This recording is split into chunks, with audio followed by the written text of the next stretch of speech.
c'est Ressus Radio, spécial Catch-moi si tu peux. Bonjour à toutes, bonjour à tous, bienvenue dans ce nouveau numéro de Catch-moi si tu peux, l'émission débat, présentation d'un catcheur au retour sur une carrière que nous vous proposons à un rythme pas forcément régulier mais qui correspond à l'actualité. Et il faut dire que l'actualité est riche à tous les niveaux, forcément à cette époque de l'année, on le sait, c'est la route vers WrestleMania, mais c'est aussi une particularité quand même aussi du côté de la TNA, c'est l'arrêt d'une carrière au moins là-bas d'un catcheur qui a quand même fait de très grandes choses. Je parle bien sûr de Kurt Angle qui a disputé hier son dernier match contre Bobby Lashley et c'est une carrière quand même de 10 ans. Forcément, bon, entrecoupé de quelques moments de blessures ou d'autres moments faibles, on va dire, qu'on va détailler dans cette émission de 20 minutes environ. Avec moi, bien sûr, quand on parle TNA, il ne peut y avoir que lui, je dirais. Déjà la dernière fois, vous l'aviez entendu. Bizarrement, quand on parlait d'Edge Styles, ce nouvel arrivant à WWE, cette fois-ci, forcément, là, pour nous parler d'une carrière à la TNA, il ne pouvait y avoir que lui, c'est Sébastien. Salut Seb. Et ouais, je pensais même pas besoin de me présenter, hein. Les gens savaient, du partir du moment que c'était un numéro TNA, que je serais là. Ah ouais, Kurt Angle, sacré catcheur, c'est clair qu'il fallait pas que je rate ce moment-là. Donc, petite équipe ce soir, mais je pense que c'est la fine équipe quand même. Les Oui, deux oui, meilleurs. oui, c'est certain, oui. Là, c'est sûr que moi aussi, oui, j'ai quand même beaucoup suivi toute sa carrière à la TNA. C'est quand même forcément, ouais, une fédération que je suivais, enfin, davantage un petit peu avant que ces derniers temps, j'avoue. Mais quand même, j'ai de quoi aussi en parler, il n'y a pas de souci. Et puis, on va évoquer sa carrière. Pas d'une manière linéaire, pas forcément étape par étape. On va procéder plus par des généralités, mais forcément au début, on ne peut que parler du début. Justement, c'est 2006. C'est arrivé quand même annoncé comme la plus grosse signature de tous les temps de la TNA à l'époque. Je pense que c'est encore vérifié maintenant, remarque. D'ailleurs, tu vas me donner ton avis, Seb, à ce niveau-là. Est-ce que pour toi, Kurt Angle, c'est déjà le plus gros poisson pêché par la TNA, venant de la WWE en tout cas? Je pense quand même à l'époque, ouais, que je pense comme ça parce que par la suite, on a quand même eu des noms comme comme Hulk Hogan, qui sont des noms importants, mais bon, Kurt Angle à l'époque en 2006, c'était quand même quelque chose, quoi. Je me suis dit à ce moment-là que ça pouvait être le catcheur qui allait permettre à la TNA de franchir peut-être un palier supplémentaire, apporter beaucoup de crédibilité à la fédération et c'est vrai que qu'avoir Kurt Angle dans ce roster, ça peut être que un plus, quoi. Ouais, c'est certain. Et puis, c'est vrai que tu as cité Hulk Hogan, mais Hulk Hogan, bien qu'il ait disputé un match à Bound for Glory contre Sting, on va se dépêcher d'oublier, Kurt Angle, c'est plus une carrière active qu'il a menée et c'était quand même, entre guillemets, au top de sa forme, on va dire encore, même s'il avait déjà livré 7 ans de carrière à la WWE précédemment, où il avait fait déjà tout ce qu'il pouvait être là-bas. C'est vrai qu'il demandait à l'époque aussi, en fait, il est parti parce qu'il en avait marre du rythme qui était quand même fortement soutenu avec tous les weekly qu'on connaît, les shows à côté. Et la TNA lui proposait forcément un rythme moins élevé, mais quand même à l'époque c'était quand même une fédération qui s'ouvrait davantage, qui a recruté aussi Christian à cette même époque. Il y avait aussi Booker T par exemple. voilà, Booker T qui a suivi dans la même période aussi, qui est arrivé un petit peu après, il me semble. Il y avait aussi Baba Ray et Devon qui étaient arrivés aussi un petit peu dans cet espace de temps, je dirais. Donc c'était quand même très important. Et puis il a croisé le fer très rapidement en fait avec un arrivé aussi récent, hein, qui était là bon, depuis un an, mais qui explosait littéralement à la TNA de toute sa classe. Il était invaincu à l'époque, c'était Samoa Joe. Donc, est-ce que pour toi, Samoa Joe, ça a été le plus grand rival de Kurt Angle? Est-ce que c'était l'adversaire qu'il fallait désigner d'entrée pour Kurt Angle? Oui, avec le recul, je pense qu'on peut l'affirmer, hein, parce que on a encore des mémoires très récentes de ces moments-là, quoi. Je veux dire, le coup de boule qu'il a fait Kurt Angle à Samoa Joe sur son premier soir, c'était la veille de Bound for Glory 2006. Ça reste quand même, je pense, une des plus grandes images de la TNA encore aujourd'hui. Après, au niveau de la rivalité qu'il avait eu avec lui, ça reste des moments marquants, quoi. C'est quand même le premier Kurt Angle à avoir battu Samoa Joe à la TNA et en plus par soumission. C'était à Genesis 2006. Et on se souvient aussi qu'ils ont eu beaucoup d'affrontements légendaires. Par exemple, le premier match qui me vient à l'esprit, c'est Hard Justice 2007, où c'était un match où toutes les titres, pardon, étaient en jeu. À la fin, Kurt Angle a remporté le match et il est devenu champion du monde poids lourd, champion du monde de la X-Division, champion du monde par équipe et champion IWGP carrément au même moment, quoi. Ouais, c'est vrai qu'à l'époque, la TNA, avec ce partenariat avec la New Japan Pro Wrestling, ce qui avait aussi avantagé le fait donc qu'il était allé aussi disputer des matchs là-bas. Il représentait la TNA, il y a disputé quand même de sacrés matchs aussi au Tokyo Dome lors du grand show de début d'année Wrestle Kingdom. Donc c'était quand même déjà un porte-étendard la TNA très très tôt, un grand symbole qui était choisi par Dixie Carter et au moins à ce niveau-là, je pense qu'elle a fait le bon choix. Est-ce que pour toi aussi, c'était vraiment un porte-parole de la TNA Ah oui, complètement, hein. C'est clair que Kurt Angle, ça a une résonance particulière, ça apporte vraiment de la crédibilité, quoi. Je veux dire, il a été médaillé olympique, donc c'est pas rien, quoi, et ça rapporte vraiment légitimité et crédibilité au monde du catch. Donc l'avoir dans ce roster en tant que représentant, c'est forcément positif. Oui, et puis ça faisait une saine émulation, et puis il poussait aussi les catcheurs vers le haut aussi un petit peu à cette époque-là. C'était quand même une époque où j'aimais bien la TNA particulièrement. Je dirais jusqu'à 2009-2010 où c'était très constant, ça montait en température. Il y avait quand même des talents qui s'exprimaient. Bon, pas directement face à lui. Je me rappelle notamment qu'il avait une très bonne rivalité avec AJ Styles où ça tournait autour de Karen, qui était à l'époque encore son épouse, je crois, où il y avait instance de divorce ou enfin bref voilà. Maintenant, avec Jeff Jarrett, bien sûr, dont vous pouvez écouter, enfin le lien est un peu tordu, mais donc vous pouvez écouter l'interview. Mais voilà, il avait quand même de sacrées rivalités, on le sait. Après, avec AJ Styles, bien sûr, il a été champion par équipe beaucoup plus tard, entre guillemets. Mais déjà pour toi, niveau rivalité tout court, parmi ces 10 années, laquelle, voire lesquelles as-tu trouvé les plus marquantes? Ah, il y en a eu tellement, mais bon, si je devais en retenir quelques-unes, bien sûr, celle contre Samoa Joe, hein, on vient d'en parler, qui va rester forcément une des meilleures. Celle contre Jeff Jarrett également, que je retiens comme étant une des meilleures, et celle contre Mr. Anderson également. C'était en 2010, ça a été ponctué par leur match à Lockdown 2010, un match en cage qui reste, je pense, à ce jour, un des meilleurs matchs en cage que j'ai jamais vu. Ouais, c'était quand même, oui, c'est vrai que c'est un catcheur qui s'exprimait beaucoup dans les matchs et stipulations, ce qui pouvait parfois étonner, quand même, parce qu'il n'était pas forcément du gabarit à monter automatiquement sur les cordes, mais quand même, il a passé beaucoup de moonsault, notamment, c'était assez impressionnant du haut des cages, même vers la fin, de sa carrière à TNA, on l'a vu faire ça, beaucoup entre 2011 et 2013, dès qu'il y avait un match en cage, parce qu'il arrivait forcément à Lockdown notamment. Mais c'est vrai, ouais, que je te suis assez là sur. Moi, je parlerai aussi d'une autre rivalité qui a été plutôt juste avant la rivalité contre Anderson. C'était la rivalité contre Desmond Wolf, anciennement Nigel McGuinness. C'est une rivalité que t'aurais cité, je pense, si Desmond Wolf n'avait pas eu son souci de santé qui avait fait qu'il avait dû arrêter tout de suite sa carrière parce que franchement c'était un démarrage très très fort. C'était quand même notamment un match, les 3 Degrees of Pain, c'est-à-dire un match au meilleur des trois tombés à Final Resolution qui était quand même très très fort. Arrivé, bon, Kurt Angle s'était imposé d'ailleurs, c'était dans une cage et franchement c'était quand même un très gros match aussi. Et avant, ils en avaient déjà eu deux, hein. C'était quand même très très très fort, hein. Donc voilà, il avait gagné sa rivalité, on va dire, à 2-1, mais ça aurait pu faire encore plus une grosse série de matchs, je trouve. Donc Ah, aussi, c'est j'ai envie clair, c'est de clair. te donner un coup Desmond de Wolf, projecteur sur ça, ouais. on aurait aimé le voir plus longtemps, c'est clair, Desmond Wolf, parce que c'était un sacré talent. Malheureusement, ouais, la blessure l'a mis de côté pour toujours, quoi. C'est certain, mais bon, en même temps, ça n'a pas non plus entravé, je pense, la route de Kurt Angle, qui était modulable face à n'importe quel adversaire. Il pouvait affronter quand même un petit peu tous les genres d'adversaires, même si on sait que les adversaires X-Division, bon, c'était pas trop sur sa route, même si voilà, quand même, il a affronté Samoa Joe, bon, qui n'avait pas vraiment le physique pour ça, mais on le sait qu'il a été quand même une figure de cette division.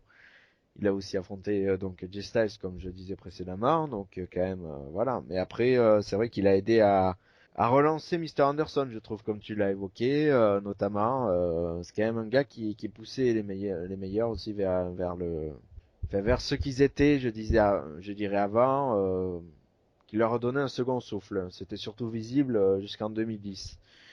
Après, paradoxalement, je me rappelle que tu m'avais dit par le passé que pour toi, la meilleure année de Kurt Angle elle se situe encore après. Ouais, moi je vais dire l'année 2010, alors ça peut choquer pas mal de monde, parce que l'année 2010 est réputée comme étant une des pires à la TNA, mais moi je veux dire c'est sa meilleure année tout simplement parce que c'était ce qui me donnait presque envie de rester à regarder les shows, parce que tout ce que faisait Angle à ce moment-là, c'était les meilleures parties du show, hein. On parlait de la rivalité avec Mr. Anderson, mais il y a aussi eu beaucoup d'autres points. Il avait, par exemple, à l'époque, le top 10 pour déterminer le challenger numéro 1 qui a été instauré. Et Angle avait décidé de débuter tout en bas du classement et de remonter les étapes une par une pour devenir challenger numéro 1. Il avait ainsi battu, par exemple, Kazarian à Slammiversary, Desmond Wolf, on l'a dit il y a quelques minutes, ou encore AJ Styles. Il a fait également un match à No Surrender contre Jeff Hardy, un match de 20 minutes qui est pas trop mal. Et il a aussi fait le main event de Bound for Glory contre Mr. Anderson et Jeff Hardy. Donc, mine de rien, son année 2010 restera quand même très bonne dans une année qui était globalement mauvaise Oui, pour la TNA. pour En la tout cas, TNA. pour Oui. lui, voilà, il réussissait à surnager, donc quoi qu'il arrive, à l'image, je dirais, d'un match où il brillait souvent, c'était le King of the Mountain, c'est-à-dire celui où il fallait monter tout en haut d'une échelle pour décrocher la ceinture. Enfin, c'était un peu compliqué comme match et au niveau des règles, c'était un match signature de Jeff Jarrett notamment, mais que Kurt Angle a remporté 2 fois. C'est vrai que c'est à cette occasion qu'il a remporté les titres à chaque fois, avec à chaque fois des symboles très forts. C'est vrai que 2010, c'est quand même une année très spéciale à ce niveau-là. Je rajouterais aussi qu'il avait affronté cette année-là encore dans un classique. Je crois que tu l'avais évoqué dans une rivalité Jeff Jarrett. Ça a toujours été des matchs très très forts entre les deux. Donc là, c'était encore une occasion. Et ouais, c'est vrai que c'est assez particulier. Moi, de mon côté, je reste plus sur la période 2008-2009 où là, il m'impressionnait particulièrement. Je revoyais le Kurt Angle de la période 2001-2002, particulièrement à la WWE, où il était vraiment très très dominant, où il rendait chacun de ses matchs très intéressant et il mettait à chaque fois l'adversaire en valeur, mais lui aussi. Et puis c'était aussi cette époque où chacun de ses moves avait un impact particulier, parce qu'après, je trouve que au fur et à mesure des années, la TNA a fait une erreur, je trouve personnellement, en enlevant le prestige au fur et à mesure de ses moves signatures et même de ses finishers. Il y avait l'angle slam qui ne passait plus, qui au fur et à mesure. Voilà, il lui restait plus que l'ankle lock et encore c'était limite parfois. Voilà, il y avait quand même des trucs comme ça. Est-ce que toi tu penses aussi que c'était dommage de désacraliser déjà l'angle slam par exemple ou même voilà. Complètement, complètement, hein. C'est vrai que maintenant, il ne bat quasiment plus personne avec le angle stem, hein. C'est surtout le angle lock, comme tu l'as dit. Et d'ailleurs, de plus en plus sur la fin de son run, dans ses combats, il y avait beaucoup, beaucoup de prises de finition qui étaient appliquées et de dégagement de prises de finition, au moins 2 à 3 par match. Et donc, du coup, ça forcément, ça limitait l'impact de chacune de ces prises. Et c'est vrai que ça reste dommage, quoi. Ouais, c'était plus le Kurt Angle lutteur, le Kurt Angle du début de sa carrière, tout simplement, sur un tapis, pas dans un ring, mais sur un tapis. Alors qu'on sait que forcément, au-delà de sa palette technique, voilà, il avait quand même des aptitudes à faire des matchs tout en mouvement, pas cloué au sol, quoi. Ah, c'est un Et catcheur complet, hein. Il est capable de tout faire. c'est certain. Mais justement, en parlant de tout faire, il a quand même endossé 2 rôles à la TNA. Les 2 rôles, forcément, il est passé alternativement de face à heel. Il est revenu face, après il est repassé heel, notamment avec la Main Event Mafia, ce clan qu'il a dirigé et qui comprenait des légendes comme Booker T, Kevin Nash, Scott Steiner, il y avait aussi Scott Hall qui s'est rajouté, donc il y avait quand même, voilà, c'était déjà un clan assez fort qu'il avait formé. Mais avant peut-être juste de parler vite fait de ce clan, toi le Kurt Angle Heel ou le Kurt Angle Face, est-ce que tu pensais qu'il y avait un personnage plus fort qu'un autre ou est-ce qu'il les faisait à merveille les deux, est-ce qu'il tenait à merveille ces 2 rôles quoi? Ah, pour moi, je dirais qu'il était excellent dans les deux et c'est la marque des grands catcheurs pour moi, être capable d'être très bon en face, très bon en heel. Il n'y en a pas beaucoup finalement qui sont capables de le faire. Hein. Je vais citer un nom qui me vient à l'esprit tout de suite, par exemple Alberto Del Rio à la WWE. C'est un excellent heel, mais en face, c'était pas vraiment ça quoi.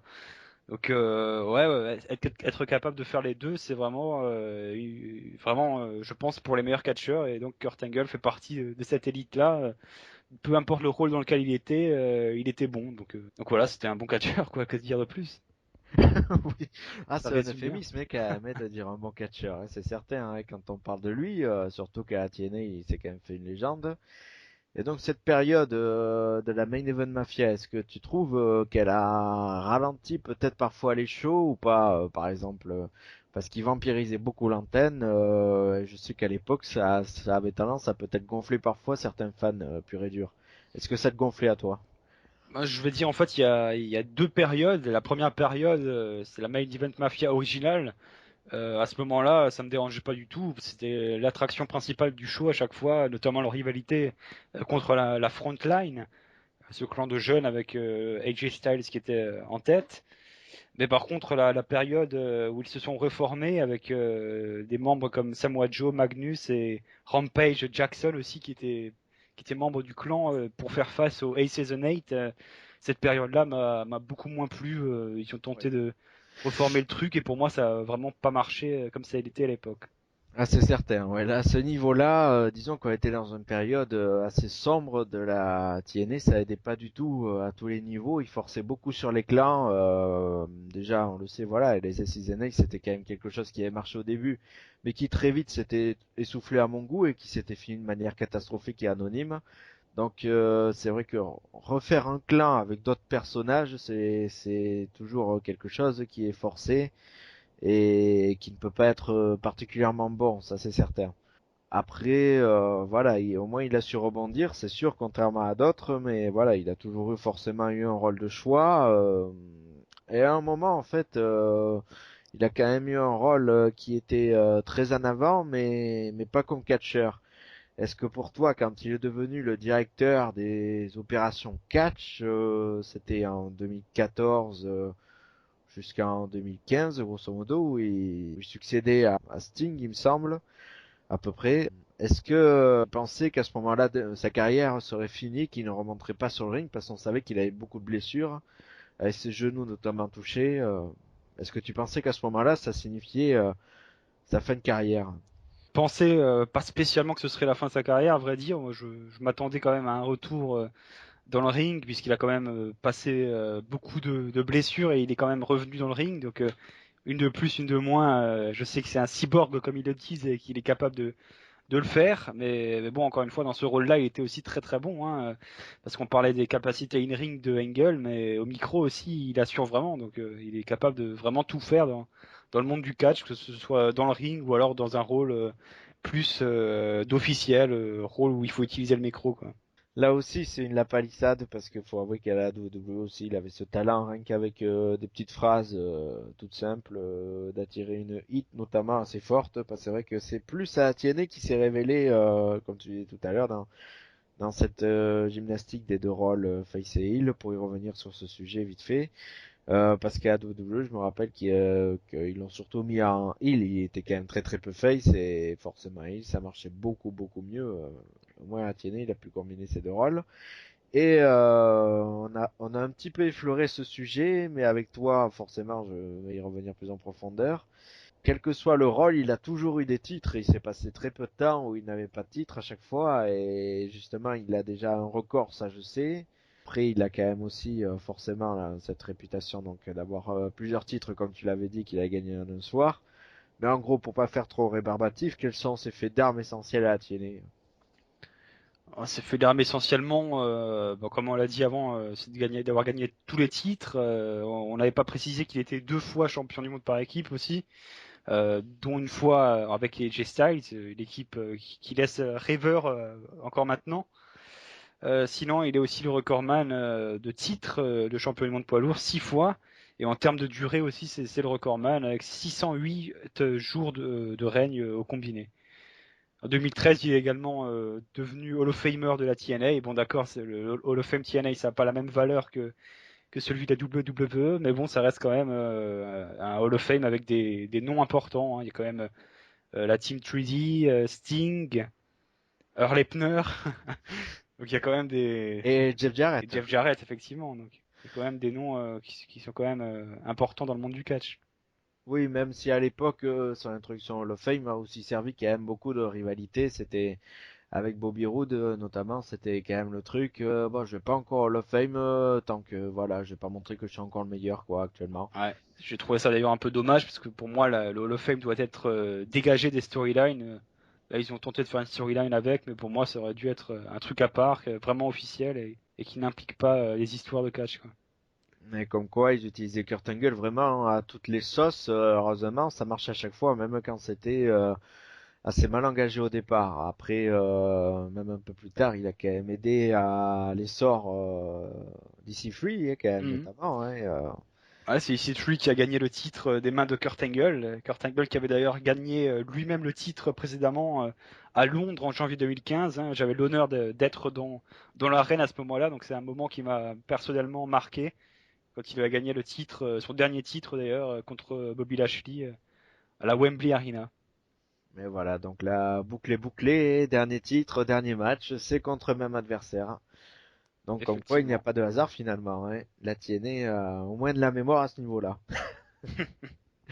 Ah, je dirais. Donc après, c'est vrai que voilà, ces derniers temps, il avait quand même plus de difficultés. On voit que le poids des ans, à 47 ans, forcément qu'il avait quand même, voilà, le poids des années, des blessures qui n'étaient pas forcément soignées dans le temps. On le sait, cette fameuse blessure au cou qu'il avait quand même depuis 1996 et qui a mis 7 ans grosso modo pour être soignée. Mais voilà, ça avait laissé des séquelles. Et puis après les genoux, on le sait qu'à la TNA, ça n'a pas toujours été bien géré, mais il a réussi à quand même surpasser tout ça pour avoir une carrière qui n'avait pas vraiment de gros trous à la TNA. C'était assez constant sur la durée. Donc je pense qu'on a fait le tour, à moins qu'il y ait un sujet sur lequel tu veux revenir, éventuellement sur Kurt Angle. Bah oui, on peut dire que une carrière de 10 ans quand même à la TNA, c'est quand même pas rien. Il a été plus de temps à la TNA que la WWE, donc mine de rien, c'est marquant quoi.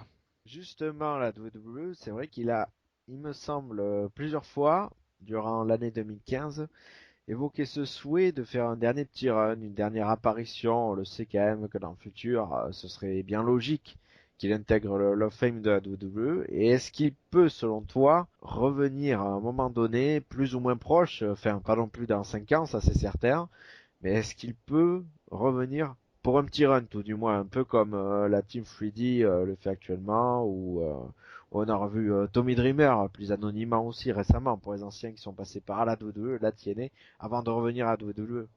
Ouais, sincèrement, je serais vraiment surpris si ça n'arrive pas quoi. Je veux dire maintenant, la WWE a son network et donc il y a beaucoup plus de programmes actuellement. Donc peut-être qu'il aura son émission sur le network ou quelque chose comme ça, ou alors même, comme tu l'as évoqué, peut-être un run avec quelques combats dans le ring, ou peut-être un rôle aussi en tant qu'officiel ou qu'entraîneur pour le centre de performance. Donc il y a beaucoup de possibilités pour lui et je serais vraiment vraiment étonné qu'il ne signe pas à la WWE prochainement.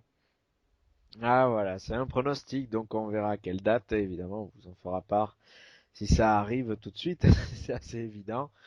Et puis on n'hésitera pas à ressortir ce numéro forcément, même si on l'assaisonnera à la sauce WWE, je pense. Voilà, on a fait le tour. Quand même, c'était essentiel, me contredira pas Seb, je pense, de revenir sur une carrière de 10 ans dans une fédération, c'est quand même jamais rien, surtout quand c'est un aussi grand catcheur et qui a tenu un aussi grand rôle avec le palmarès le plus complet de l'histoire de la TNA. C'est quand même quelque chose d'essentiel et puis quand même un catcheur dont il faut honorer cette carrière très forte. Donc voilà, ben, ça en est fini de ce numéro de Catch-moi si tu peux. Bien sûr, vous avez les numéros précédents que vous pouvez encore écouter. Le dernier en date, c'est AJ Styles. Je vous avoue que on a pensé en faire un, on en a même fait un sur Daniel Bryan, mais malheureusement des difficultés techniques récurrentes ont fait que on n'a pas pu le proposer à temps et puis forcément que le temps à force ne faisait plus effet, on n'allait pas le proposer non plus un mois après sa retraite. Mais bon, forcément, on y a pensé quand même.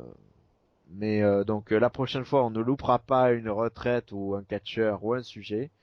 On vous tiendra bien sûr au courant à ce moment-là. Et d'ici là, bien sûr, il y a quand même un grand moment qui va se passer avec WrestleMania et quand même beaucoup de choses avec le Vintage WrestleMania. On vous précisera l'édition prochainement.